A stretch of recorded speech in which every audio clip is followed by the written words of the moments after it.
So let's start off with the basics that every prospective Xbox player should know when deciding to step into the world of Final Fantasy XIV.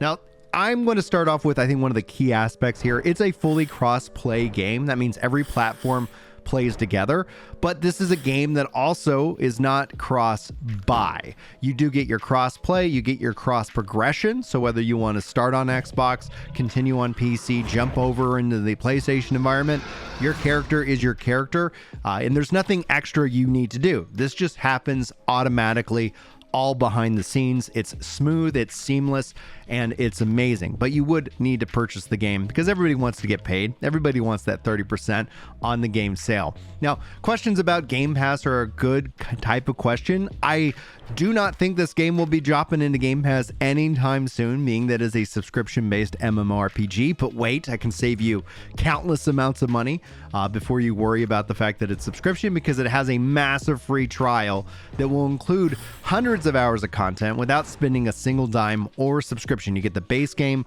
the first and second expansions are included. This will take you up to level 70, no limits on your playtime. There's a few restrictions in terms of the market and the economy, but outside of that, you can enjoy this game and enjoy it at your own pace without a subscription. But once you do purchase the game, once you do feel like you're all in, you will be locked into a mandatory subscription. Now, it's $12.99 for a month, unless you want like 40 alts or something like that. And then there's a $15 option, but you don't need it, because you actually don't need any alts, because you can play all the jobs on the same character. However, let's just call this out now. If you end up going all in on this game and you become an end game raider, you are almost, if you want to maximize a couple of different roles, you will want to roll a couple different characters. And that's where the different subscription model really comes in. It's about kind of the hardcore of the hardcore. But you could still be hardcore. I'm thinking of a Jack Black reference here. But with just the base $12.99 subscription. And honestly, guys, there's so much content here that you, if you're brand new, you're going to be playing this. You got thousands and thousands of hours ahead of you of fun.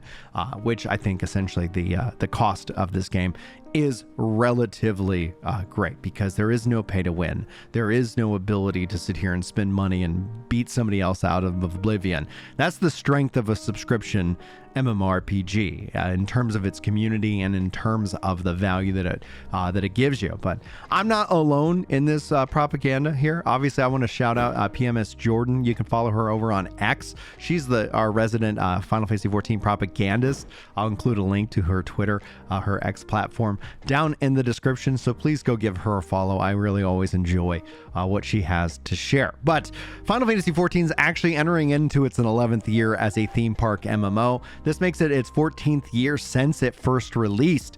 So whether you've been here at the beginning since like myself, or you are thinking about stepping into the world for the first time, allow me to be your guide to let you know, is Final Fantasy XIV worth playing on Xbox in 2024.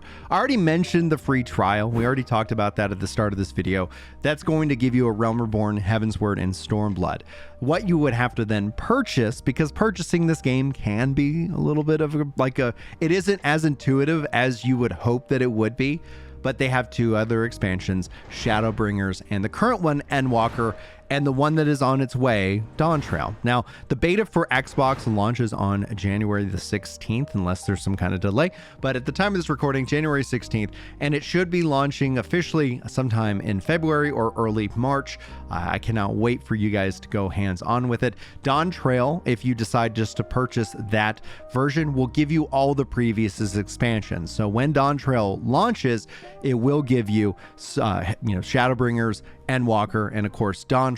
You only have to buy the most current expansion if you own the base game to get all the content that is contained within. It's not an a la carte purchase system, which I think is a real win, especially when you look at games like Destiny 2, for example, where you have to a la carte everything, and it can end up being quite an expensive experience just to experience the story of the game. And Final Fantasy XIV is first and foremost a story-driven RPG. So this is a good kind of way to kind of categorize Final Fantasy XIV. It's an MMO, meaning massively multiplayer optional game.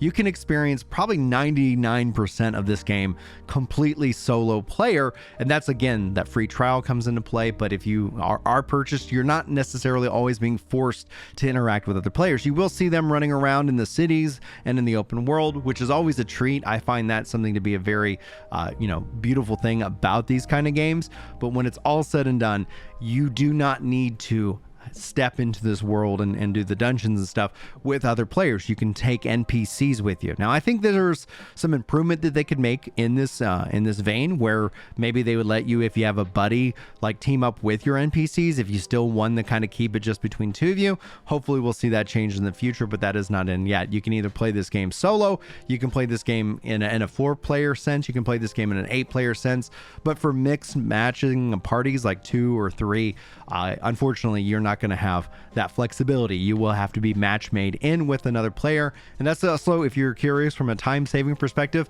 yes, the dungeon content, there is a matchmaking party finding system, which just simplifies the ease of getting into the content itself. Now, if you're thinking about returning to Final Fantasy XIV for Dawn Trail, and you're like, hey, now that it's finally coming to Xbox, I plan to pick that up. It's going to be a big year for the game, and an expansion year is an exciting year. The fact that it's launching on Xbox is going to be exciting. That's going to get a lot of new players checking out the game for the first time. So if you're hungry to help out new players, or if you're hungry to step back in and get ready for the expansion, note that is soon on its way. Set to launch this summer. We don't have a release date at the time of this recording, but an expansion year for Final Fantasy XIV, which generally happens every 2 years, is pretty exciting. No matter what. Generally, the population likes to play this game pre-expansion and then the expansion, and then generally takes a longer break until the next expansion, with the diehards living and breathing, the content creators living and breathing in this game. And speaking of content creators, shout out to the great community, Mr. Happy, authors Zeppla, Zeno, Cole, Gamerscape, Ozerite, Final Fantasy XIV, so many great ones. Drake is another one, not the rapper, but you can go find him. I also want to shout out my friend Gaming Kinda, aka Chris, who I run Work to Game with. He is also a Final Fantasy XIV content creator, currently on a hiatus, as most content creators tend to. It's a good healthy break to step away from content from time to time, but hopefully you'll see him return here in the near future. But beyond the game itself, I think if you ever enjoyed a Final Fantasy game, you'll see what makes Final Fantasy XIV really truly special. It is a game that sets itself apart, and you can start, and if you played Final Fantasy 16 at all, you'll start to see that inspiration. My hope with Final Fantasy 14 is that means that Xbox will soon see Final Fantasy 16 and Final Fantasy 7R. There's a bunch of these games that are just kind of out there on the horizon, and I hope that as gamers, games can be where they need to be, everywhere.